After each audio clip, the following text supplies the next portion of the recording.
Failure is part of success equation. The audiobook summary of The Art of Work. A proven path to discovering what you were meant to do by Jeff Goins. So let's start.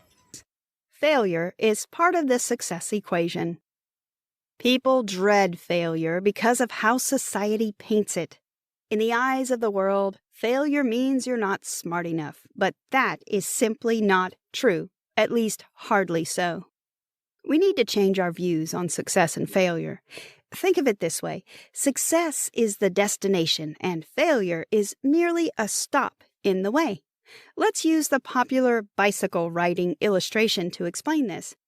When learning to ride a bicycle, falling is inevitable, but falling doesn't mean you aren't doing something right.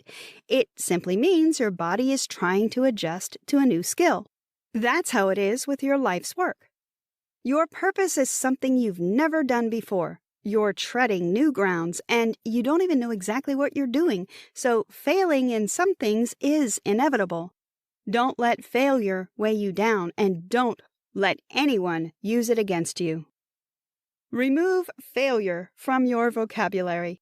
Call it a learning process instead. Failure can either last a lifetime or be seasonal.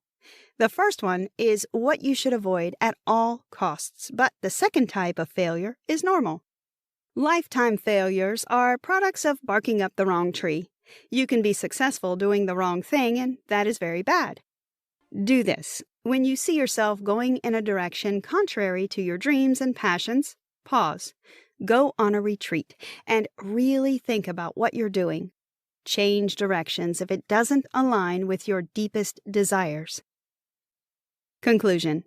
If we're all here to each fulfill a specific purpose, then we're only successful to the degree to which we are living our purpose, and it all starts with discovering why you are here. We've established that purpose discovery doesn't happen overnight. It follows a process. You'll get ideas on what you should be doing with your life. It will come as an internal longing for a particular cause or an unusual fascination for a specific field of human endeavor. That longing in itself is not your purpose, but it's prompting you into discovering more.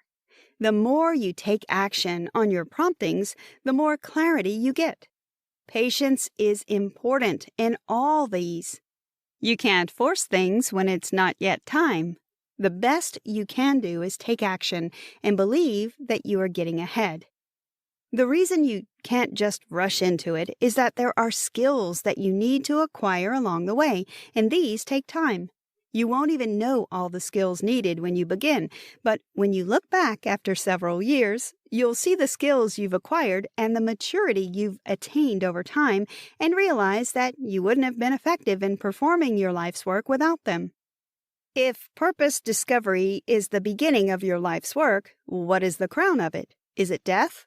Certainly not. Death surely marks the end of your sojourn, but not necessarily the end of your work. Your work is supposed to outlive you.